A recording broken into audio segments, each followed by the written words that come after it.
আসসালামু আলাইকুম রহমতুল্লাহি বারাকাতু। নির্যাতিত মোটর শ্রমিক একতা ঐক্য সমগ্র বাংলাদেশ 60,000 শাখা থেকে প্রচার সম্পাদক মোহাম্মদ আলামিন বলছিলাম। আসলে অত্যন্ত দুঃখজনক বিষয়।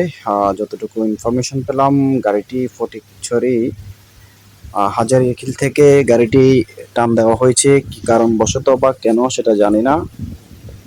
ফটিকছড়ি বিবিরহাটে একাধিক গাড়িকে ধাক্কা দেয় এবং নাজিরহাট ঝংকার মোড়েও একাধিক গাড়িকে ধাক্কা দেয়। যেহেতু সকালবেলা রাস্তাঘাট ফ্রি ছিল, সে ব্যাপারে সে অনেকগুলো গাড়িকে ধাক্কা দিয়ে খুবই আক্রান্ত অবস্থায় রেখে সেখান থেকে পালিয়ে চলে আসে।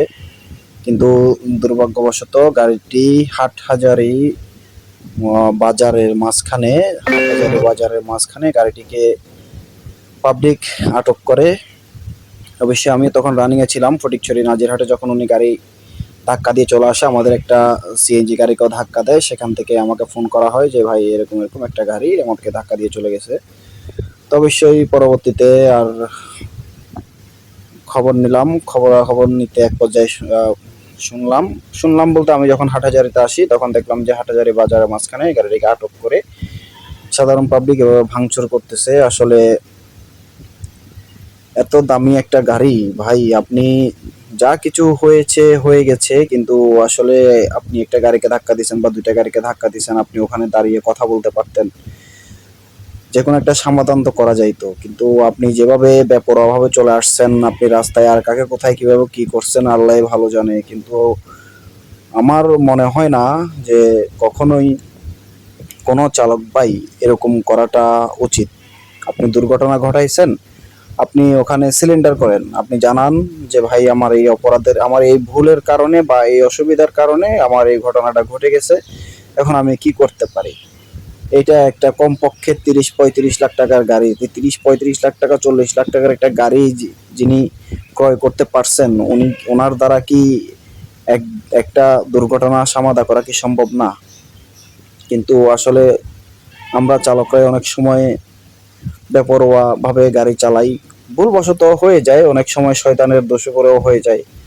আমি আমার সকল চালক ভাইদের দৃষ্টি আকর্ষণ করব, আপনারা কোনো অবস্থাতেই এর ধরনের কোনো ঘটনা ঘটাবেন না। যেখানে দুর্ঘটনা ঘটছে সেখানেই দাঁড়িয়ে আপনার ভুল না থাকলে আপনি সেটা সেখানে জানাবেন যে ভাই এখানে আমার ভুলটা নাই, আমি এই সিস্টেমে ছিলাম এবং এই সিস্টেমে দুর্ঘটনা ঘটেছে। আর এই সমস্ত গাড়িগুলোতে অবশ্যই ক্যামেরা লাগানো থাকে, তাহলে আপনার অপরাধ না থাকলে বা আপনার অপরাধ হয়েছে, হ্যাঁ ভাই আমার অনেক ভুল হয়েছে বা এই ভুলটা আমার হয়েছে, এটা আমি আপনাদের কাছে স্যালেন্ডার করতেছি। আপনাদের যে শাস্তি দেওয়ার প্রয়োজন আপনারা আমাকে সেই শাস্তি দেন। এভাবে আমরা মীমাংসা করে চলতে পারি। ঠিক আছে, দেখেন পরিস্থিতি। পুলিশ আসছে, পুলিশ এসে চালককে গ্রেপ্তার করছে এবং বিষয়টি তদন্ত করতেছে। আসলে এভাবে গাড়িটি ভাঙচুর করা আমার কাছে খুব খারাপ লাগলো, কারণ এভাবে ভাঙচুর করাটা গাড়িটি উচিত হয় নাই। কিন্তু উনি যে কাজটা করছে, উৎসুক জনতা আসলে খুবই আক্রমণাত্মক হয়ে গেছিল, যার কারণে ঘটনাটি ঘটে গেছে। আমরা ভবিষ্যতে কখনোই আর আশা করব না যাতে এই ধরনের কোনো ঘটনা ঘটে। আপনি যত বড় অপরাধী হোক না কেন, আপনি ওখানে দাঁড়িয়ে ওনার সাথে কথা বলবেন যে ভাই আমার ভুল হয়ে গেছে, ভুলের ঊর্ধ্বে কিছু নাই, মানুষ বলতেই ভুল। ঠিক আছে, তো দেখেন আপনারা ভিডিওটা, দেখেন কি পরিস্থিতি, কি করতেছে মানুষ। পুলিশ প্রশাসন আছে, অবস্থান করতেছে এবং কথা বলতেছে।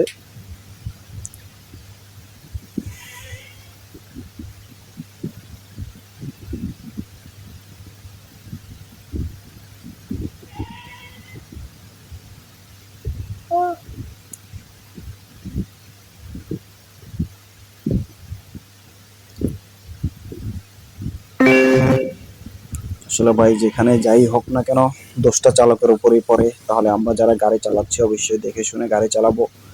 আর আমি এরকম সকল প্রাইভেট বা ব্যক্তিগত মালিকানাধীন সকল গাড়ির মালিককে বলবো, ভাই আপনি যেই টাকা দিয়ে গাড়ি কিনেন না কেন, হোক সেটা আপনার হক টাকা, হোক সেটা অন্যায় পথের টাকা, আপনি একটা গাড়ি যখন কিনছেন, এটা একটা যানবাহন, আপনি কখনোই এরকম কাউকে আপনার গাড়িটি দিবেন না, আপনার ভাই বন্ধু আপনার সন্তান কাউকে গাড়িটি দিবেন না যে গাড়ি নিয়ে এই ধরনের উচ্ছৃঙ্খল কোনো কিছু করবে। যদিও বা অনেকের কাছে খারাপ লাগতে পারে যে আমি বৈধ এবং অবৈধ কথাটা বলছি। অনেকে আছে গিফটের গাড়ি পাইছে, এই একটা কাজ করে দিছে, কাজটার পরিবর্তে একটা গাড়ি দিছে, কিন্তু ওই গাড়িটার মায়া ওনার কাছে থাকে না। কিন্তু যে নিজের পরিশ্রমের টাকা দিয়ে, নিজের বেতনের টাকা দিয়ে গাড়ি কিনছে, উনি কখনোই গাড়ি এরকম উচ্ছৃঙ্খল কারো হাতে দিবে না। সকলের প্রতি বারবার দৃষ্টি আকর্ষণ করছি, আপনারা আপনাদের গাড়িগুলো নিজের নিরাপত্তায় রাখবেন। আপনার চালককে সর্বদা নিশ্চিত করতে বলবেন যে সে নিরাপদে গাড়ি চালাচ্ছে কিনা। আপনি এত টাকা দিয়ে গাড়ি কিনতে পারতেছেন, আপনার গাড়িতে সামনে পিছনে একটা ক্যামেরা লাগাই দেন, যেটাতে আপনি দেখতে পারতেছেন আপনার গাড়িটা কি করতেছে বা কোথায় চলতেছে।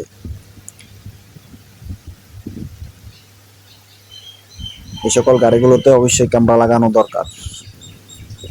আপনার চালক কোনো কিছু করে আসলে যাতে আপনি বলতে পারেন যে আমার চালক ওইখানে এই ঘটনা ঘটিয়ে আসছে। ঠিক আছে, ধন্যবাদ সবাইকে। আজ এই পর্যায়ে এখান থেকে বিদায় নিচ্ছি। ধন্যবাদ সবাইকে। আসসালামু আলাইকুম।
আসলে যতটুকু ইনফরমেশন পেলাম যে ফটিকছড়িতে ঘটনা ঘটানোর পরে নাজিরহাটও সেম ঘটনাই ঘটছে। অবশ্যই সরকারহাট কাঠিরহাটের ইনফরমেশন এখনো পাইনি। ইনফরমেশন এখান থেকে যা শুনতেছি, গাড়িতে একটা মেয়েও ছিল। কেউ কেউ বলতেছে মেয়েটিকে অপহরণ করে নিয়ে আসছিল, বা কেউ কেউ বলতেছে যে ওখানে দুর্ঘটনা ঘটার পরে চালক বিভ্রান্ত হয়ে বা আতঙ্কিত হয়ে গাড়ি এভাবে মানে ভাগিয়ে নিয়ে আসছে, এরকম বলা হচ্ছে। তো আসলে সকলের প্রতি দৃষ্টি আকর্ষণ করব, আপনারা কখনো এই ধরনের কোনো ঘটনা ঘটাবেন না। মানুষকে, পাবলিককে, বিশেষ করে চালকদের উদ্দেশ্যে বলতেছি, পাবলিককে কখনোই আইন নিজের হাতে তুলে নেওয়ার মতো সুযোগটা দিবেন না। আসলে এখানে মানুষ এতটাই রাগান্বিত হয়ে গেছে যে দেখতেছেন আপনারা, পুলিশকে সহ মানতেছে না। করার কিছু নেই, কারণ মানুষ মানে রাগান্বিত হয়ে গেছে, মানুষ উত্তেজিত হয়ে গেছে। ধন্যবাদ হাটহাজারী থানা পুলিশ প্রশাসনকে পরিস্থিতি নিয়ন্ত্রণে আনার জন্য। কারণ হয়তো পুলিশ এখানে যদি পরিস্থিতি নিয়ন্ত্রণে না আনতো, তাহলে হয়তো দীর্ঘ লম্বা জ্যাম হয়ে যেত এবং আরো বড় ধরনের ক্ষয়ক্ষতি হতে পারতো। গাড়িটি হয়তো পেট্রোল চালিত বা সিএনজি চালিত। উৎসুক জনতা যদি কোনো কারণবশত গাড়িটিতে কোনো ধরনের আগুন টাগুন ধরাই দিত, তাহলে হয়তো অনেক বড় কিছু হয়ে যেত। ঠিক আছে, ধন্যবাদ সবাইকে। আসসালামু আলাইকুম রহমতুল্লাহি ওয়া বারাকাতুহু।